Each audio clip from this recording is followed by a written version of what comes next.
இப்போ நான் போட இருக்கிற வீடியோ வந்து நம்ம வீட்டில் வேண்டான்னு தூக்கி போடுற பொருட்களை வச்சு உரம் பண்ணலாம். அதாவது எப்படின்னா, நீங்கள் வந்து காஃபி பவுடர், டீ பவுடர் இதெல்லாம் போட்டுட்டு அப்படியே தூக்கி போட்டுருவீங்க. அது மாதிரி போடாதீங்க. முட்டை ஓடு, காய்கறி கழிவு, அப்புறம் பழம் கட் பண்ணால் அதோட கழிவு. இப்போ பழம் கட் பண்ணிங்கன்னா அந்த உள்ளுக்குள்ளே இருக்கும் பாருங்கள், எலுமிச்சை, சாத்துக்குடி, கமலா ஆரஞ்சு இதிலெல்லாம் வந்து விதை இருக்கும். அந்த விதையை ஒரு நல்ல டிஷ்யூ பேப்பரில் வச்சு தண்ணியில் நனைச்சி ஒரு டப்பாவில் காய வச்சு ஒரு 2-3 நாள் கழித்து பார்த்திங்கன்னா முளை விட்டுருக்கும். அந்த மாதிரி முளை விட்டதுக்கப்புறம் அதை தொட்டியில் போட்டிங்கன்னா அது நல்ல செடியாக வரும். இதுக்கான வாய்ப்புகள் ரொம்ப அதிகம். அதே மாதிரி காய்கறி கழிவை வந்து எக்காரணம் கொண்டும் தூர போடாதீங்க. ஒரு கவரில் போட்டு கொசு ஆடாத மாதிரி ஒரு இடத்துல வச்சுருங்க. பக்கத்தில் ஒரு பாத்திரத்தில் தண்ணி வச்சு உப்பு போட்டு வச்சுட்டிங்கன்னா கொசு வராது. அந்த காய்கறி கழிவை வந்து நம்மளே வீட்டில் வெர்மி காம்போஸ்ட் தயாரிக்கலாம். எப்படின்னா, இப்போ அமேசானில் பார்த்திங்கன்னா 1000 மண்புழு, அதாவது லைவ் மண்புழு, அதாவது இந்த மாதிரி உரம் தயாரிக்கிறதுக்குன்னே உள்ள மண்புழு இருக்குது. சிலது வந்து மீன், அப்புறம் வீட்டில் நம்ம பெட்ஸ் வளர்த்தோன்னா அதுங்கெல்லாம் சாப்பிட்றதுக்குள்ள மண்புழு இருக்குது. ஆனால் இது வந்து உரம் தயாரிக்கிறதுக்குள்ள மண்புழு வந்து அமேசானில் கிடைக்குது. அந்த மண்புழு வந்து 1000 கவுண்ட் வந்து 450 பக்கத்துலையும், 750 கவுண்ட்டுன்னா அதை விட கொஞ்சம் கம்மியாகவும் கிடைக்கிது. நீங்கள் அந்த மண்புழுவை வாங்கி இந்த காய்கறி கழிவு வச்சுருக்கீங்க இல்லையா, அதில் போட்டு விட்டுட்டிங்கன்னா அந்த புழுக்கள் வந்து அதை சாப்பிட்டு அதோட எக்ஸ்க்ரீஷனை அந்த கவரில் போடும். அந்த எக்ஸ்க்ரீஷன் வந்து நல்ல உரமாக மாறும் உங்கள் செடிக்கு.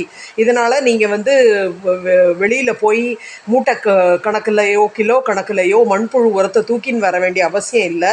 அதே சமயம் உங்கள் செடிக்கும் நல்ல சத்தான உரம் நீங்கள் வீட்டிலையே தயார் பண்ணலாம். அதே மாதிரி வீட்டில் வேப்பிலையெல்லாம் மரத்துலேருந்து விழுந்து கொட்டுச்சுன்னா அதை வந்து தூர போடாதீங்க. அந்த வேப்பிலையெல்லாம் கலெக்ட் பண்ணி நல்லா கையால் நசுக்கி பவுடராக மாற்றி அதை வந்து கொஞ்சம் தண்ணியில் நல்லா கொதிக்க வச்சு அதை செடிக்கு கொடுக்கலாம். இந்த மாதிரி கொடுக்கறது மூலமாக இப்போ பூச்சி வராது. அப்புறமா வந்து வேர் அழுகல் போன்றவற்றை இதன் மூலமாக கட்டுப்படுத்தலாம்.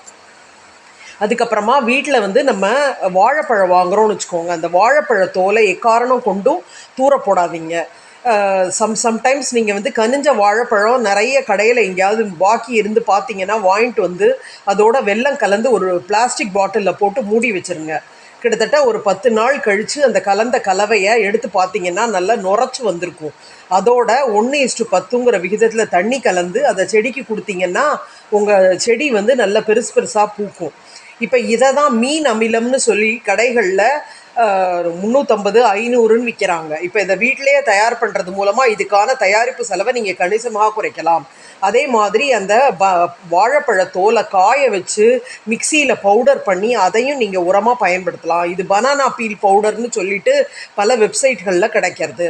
ஸோ இது மூலமாகவும் நீங்கள் விலை கம்மியாக அதே சமயம் தரமான உரத்தை வீட்டிலையே தயார் பண்ணலாம்.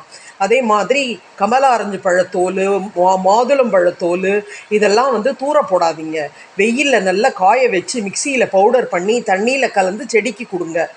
நீங்கள் வந்து முகத்துக்கு பேக் மாதிரி அப்ளை பண்ணுறதுன்னா கூட நல்ல நைஸாக திரிச்சிட்டு அதில் கொஞ்சம் அலோவேரா ஜெல்லு, கொஞ்சம் பால், தயிர் இதெல்லாம் மிக்ஸ் பண்ணி ஃபேஸ்க்கு அப்ளை பண்ணிங்கன்னா நல்ல க்ளோ கிடைக்கும். ஸோ இது வந்து டுயல் பர்பஸ். இந்த மாதிரி தயார் பண்ணுறது மூலமாகவும் செடிக்கு நல்ல உரம் கிடைக்கும். அதுக்கப்புறமா வந்து அலோவேரா செடி வந்து வீட்டு வாசல் வளர்ந்ததுன்னா அதுவே உங்களுக்கு மிகுந்த அதிர்ஷ்டத்தை தரும்.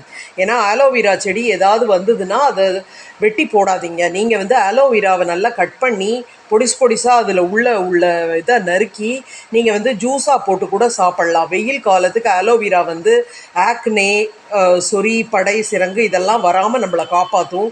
அதே சமயம் வயிற்றில் உள்ள கேடெல்லாமும் இது வெளியேற்றி விடும். மீண்டும் அடுத்த ஒரு பதிவில் சந்திக்கிறேன்.